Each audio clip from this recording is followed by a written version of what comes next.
Indian coast guard Kochi തീരത്ത് 11ാമത് national maritime search and rescue exercise നടത്തി.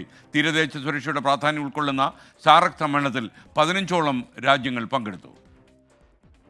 Here we witness the Chetak formation, the Angels, led by Pilot in Command, Commandant Vijay Tanta, demonstrating precision and teamwork.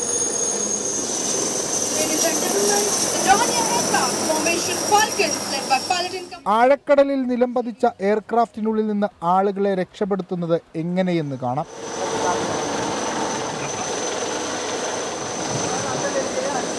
And now we'll be deploying the Jason Cradle to safely recover the survivor.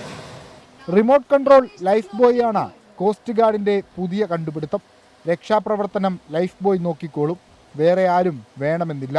Remotely operated life buoys by the ship, the survivor can be rescued in most efficient manner.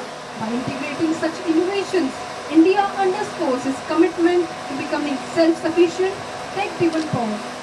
മത്സ്യബന്ധന ബോട്ടുകളിൽ കുടുങ്ങുന്നവരെ രക്ഷിക്കുന്നതും അനധികൃതമായി എത്തുന്ന കപ്പലുകളെ പിടികൂടുന്നതും പ്രദർശിപ്പിച്ചു. ആദ്യമായി Kochi water metro maritime എക്സസൈസിന്റെ ഭാഗമായി.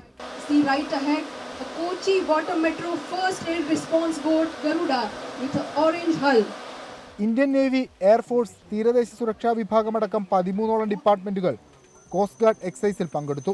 സമുദ്രത്തിലൂടെയുള്ള ലഹരിക്കടത്തടക്കം തടയാനുള്ള ശക്തമായ നടപടികൾ കോസ്റ്റ് ഗാർഡ് സ്വീകരിക്കുന്നതായി ഡയറക്ടർ ജനറൽ എസ് പരമേശ്വർ പറഞ്ഞു. So the endeavor of the Indian Coast Guard is also to be in sync with the highest echelons of the Government of India to ensure that the nation as a whole stands to benefit and is on the right path. Our main focus is to thwart the use of sea routes by people who are involved in smuggling of contraband. ANH Mark III in Medical Intensive Care Unit in Navy and Coast Guard are carrying out coordination, synergy. Indian മഹാസമുദ്രത്തിൽ ഒരു ജീവൻ പോലും പൊലിയരുതെന്ന Indian coast ഗാർഡിന്റെ നിശ്ചയദാർഢ്യമാണ് ഈ പ്രകടനങ്ങൾ.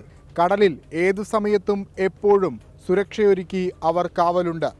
കൊച്ചിയിൽ നിന്ന് V S രാഹുലിനൊപ്പം Vishnu Suresh, 24.